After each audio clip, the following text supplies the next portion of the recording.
Jake and Marcus graduate the same year, from the same college with the same finance degree, and the same starting job offer of $50,000 a year right in their hometown. Jake takes it. He signs a lease for $900 a month, a small one-bedroom 10 minutes from his parents. He feels responsible. He is doing exactly what every finance channel on the internet tells you to do: minimize your biggest expense. Marcus turns the offer down. He takes a lower starting title at a bigger company in a major metro 3 states away at $95,000 a year. His rent for a comparable one-bedroom is $2,400 a month, almost 3 times what Jake pays. Every personal finance influencer on the planet would look at Marcus's budget and call it reckless. $28,800 a year just to sleep somewhere. That is a number that gets circled in red in every budgeting spreadsheet template ever sold. Here's the problem with almost every Save on Rent video you have ever watched. It treats rent as a pure expense, a number to shrink with nothing on the other side of the ledger. It never asks what that rent is actually buying you beyond the roof. It never runs the income side of the equation, only the cost side. And when you only run half the math, cheap rent looks like the obvious winner every single time.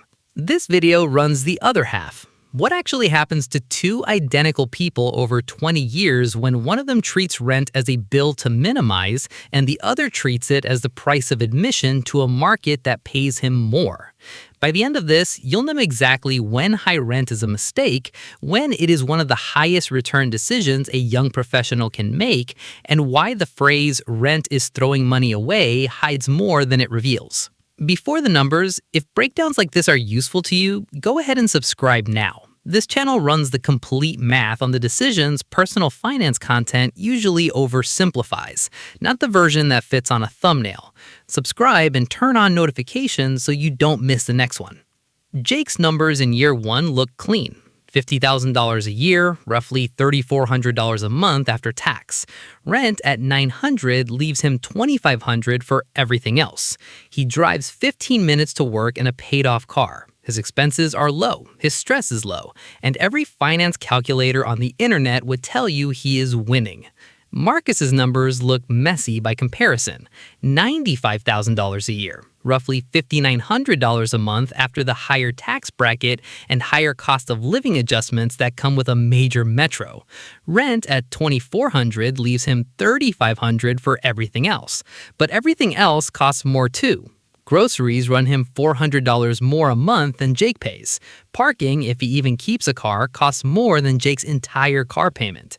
On paper, in year 1, the gap between what each of them has left over is smaller than the salary gap would suggest, and that is exactly the part every rent-shaming video conveniently skips past.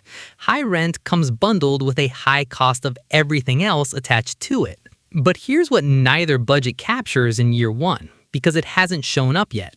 Jake's $50,000 job in his hometown market has a ceiling, not a soft ceiling, a real one. The company he works for has 3 people above him in his exact role, none of whom are leaving anytime soon. His annual raises will run around 3% if he is fortunate, roughly what inflation eats in a normal year. Marcus's $95,000 job sits inside an industry cluster with dozens of competing employers within a 20-minute radius. Companies there routinely compete for the same talent. The typical raise and hop cycle in that market moves people 8 to 12% a year, sometimes more when they change employers every 2 to 3 years, which is normal there, not a red flag on a resume. That difference doesn't show up on a spreadsheet in year 1. It shows up as a growth rate, and growth rates are the one number every rent comparison video refuses to model, because modeling it requires admitting that geography can be worth more than a savings rate. If this is already reframing rents in a way most videos never do, go ahead and hit like on this one. It takes a second, and it helps this actually reach people making this decision right now. Back to the math. By year 3, Jake has received 2 raises of roughly 3% each. He's earning around $53,000 a year. His rent has crept up to $960, a typical increase for his market. He's been disciplined, investing $300 a month into an index fund the entire time. His portfolio at a 10% average annual return sits around $11,000. Marcus has changed jobs once in year 2, using the competitive density of his market to negotiate a new offer at $108,000 a year, an 18% jump that would have been structurally impossible in Jake's hometown, where there was nowhere else to go.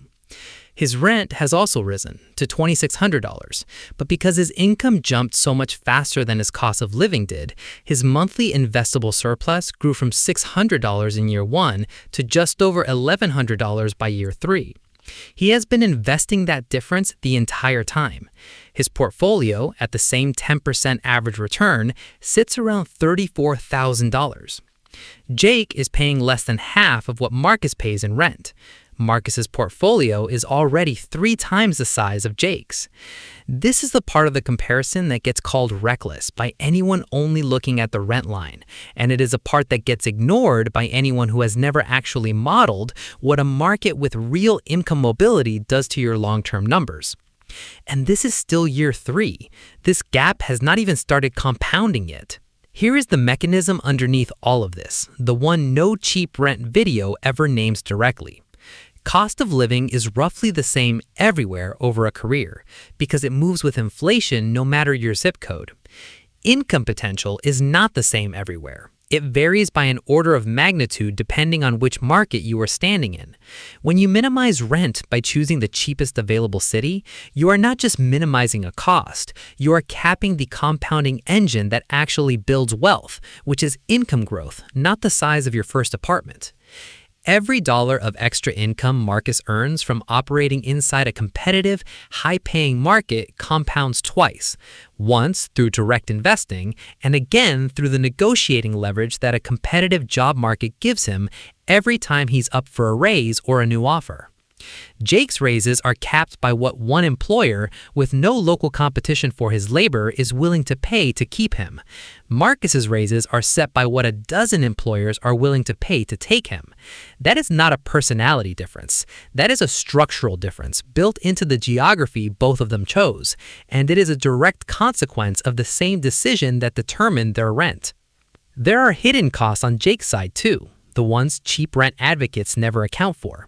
A smaller, less competitive job market often means a longer average commute relative to job density, an average of 40 extra minutes a day compared to Marcus's transit-friendly metro, which over a working year adds up to more than 150 hours, time that has a real dollar value most budgeting spreadsheets assign to 0.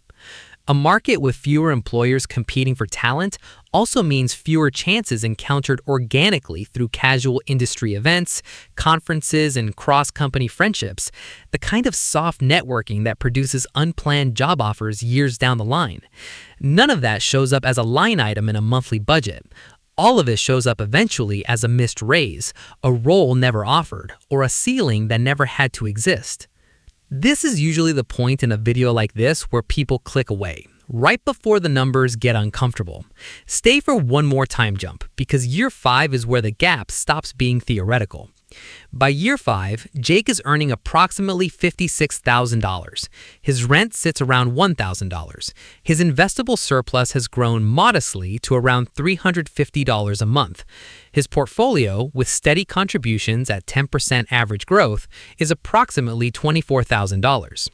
Marcus, by year 5, has changed jobs twice more, a normal cadence in his market. He is earning approximately $140,000 a year. His rent has risen to around $2,900, still under 25% of his gross income, comfortably inside every responsible budgeting guideline. His monthly investable surplus has grown to roughly $2,100. His portfolio has grown to approximately $148,000. The gap is no longer close. It's not because Marcus is smarter, more disciplined, or better with money than Jake. Jake, if anything, has been more careful with every individual dollar.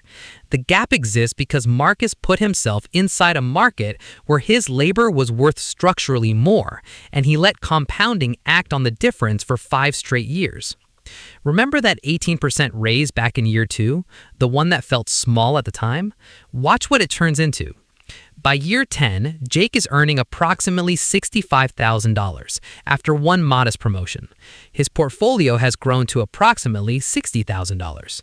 He owns his life outright. Low stress, low overhead, a stable, comfortable existence. Marcus, by year 10, is earning approximately $210,000. Several job changes and one promotion into a leadership track his hometown market simply does not have roles for. His rent has grown to about $3,600, still a shrinking percentage of his income every year. His investable surplus now runs close to $4,500 a month. His portfolio has crossed approximately $410,000. Make sure you are subscribed because the 20-year numbers on this are the part that actually changes how people think about their first apartment decision.